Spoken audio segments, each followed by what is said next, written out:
BJP युव नेता दिलीप पाहान द्वादश साह श्रद्धांजलि सभारे जोगदेले बीजेपी नेता और कर्मी। गत 15 तारिख दिन राजनैतिक हिंसा बीजेपी युव नेता दिलीप पाहान अकाल वियोग घटिथिला बेले रविवार तांकर द्वादश साह श्रद्धांजलि सभा आयोजित होइतिला। स्वर्गत दिलीप को घर सम्मुख में आयोजित द्वादश साह श्रद्धांजलि सभारे बीजेपी नेता पूर्णचंद्र सेठी सह बीजेपी कर्मी माने मध्य योगदान दे अमर आत्मार सद्गति कामना करने सह हिंसा त्याग करी धैर्य धरिबा पई परामर्श देइथिले। बीजेपी नेत्री अनिता शुभदर्शिनी पट्टनायक जोगदे राजनीति और गणतंत्र में हिंसार स्थान नहीं बोली दिलीप परिवार को न्याय मिलू और दिलीप बीजेपी परिवार सदस्य तांकर सुख दुखरे रहिबु बोली प्रकाश करथिले। राज्य बीजेपी और बीसी मोर्चार राज्य सभापति सूरत विश्वाल जोगदे स्वर्गत दिलीप बीजेपी जने सक्रिय कर्मकर्ता से राजनैतिक हिंसार शिकार होई मृत्युवरण करिसेंति। आमे हिंसारे आईन को हाथ को नेबु नाही, एही अहंकार और गर्व रहिबो नाही, समय सबु सजाड़ी देबो बोली से कहिसेंति।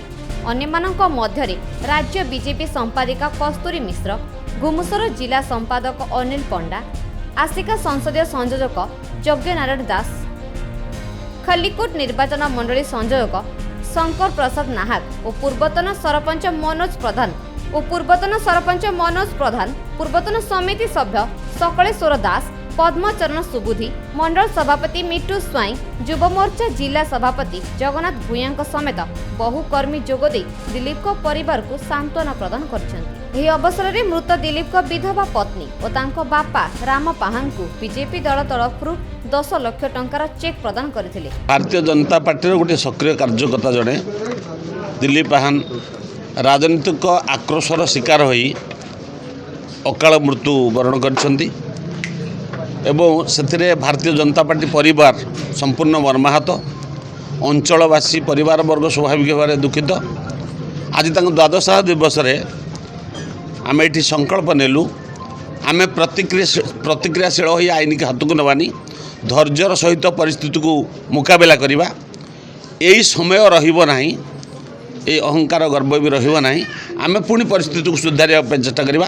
तांकर आत्मा प्रति गभीर श्रद्धांजलि जनइलु। नहीं, प्रथमे तो राजनीति रे हिंसार स्थान नहीं, गणतंत्र रे हिंसार स्थान नहीं, किंतु दुर्भाग्यपूर्ण कथा गोटे अत्यंत दुखद घटना घटी 12 दिन तले आमर कार्यकर्ता दिलीप पाहानंकर अकाल मृत्यु होईची राजनैतिक हिंसा कारण होईची।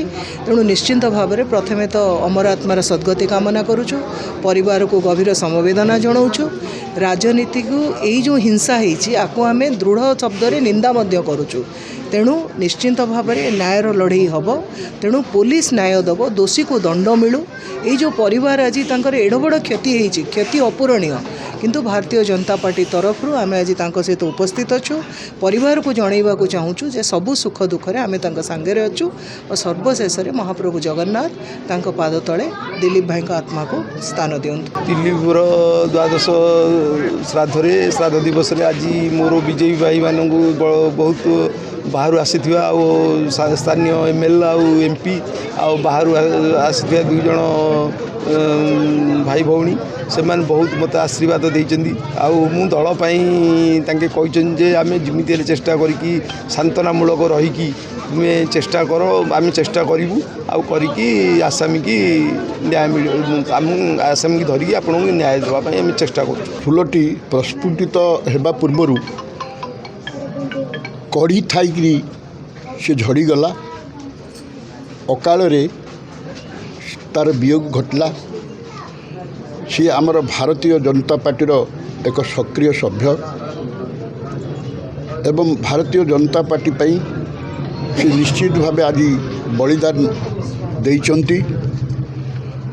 आज आम एठी रुंड होइचु तांकर अमर आत्मार सद्गति निमंते तथा तांको परिवार को स्नेह सहानुभूति एवं धैर्य देवा निमंते एटारे शह शह भारतीय जनता पार्टीर कर्मी मौजूद अछंती। एही परिप्रेक्षी में समस्त को अनुरोध करी जे आमे कौनसी मते आईन कानून को हाथ को नेबा नहीं, धैर्यर सहित आमे रहिबा। निश्चित भाव प्रभु जगन्नाथ आमको न्याय देबे। ବ୍ରହ୍ମପୁରରୁ ସଞ୍ଜୟ କୁମାର ବିଶ୍ୱାଳଙ୍କ ରିପୋର୍ଟ, ଖବର ଓଡ଼ିଶା।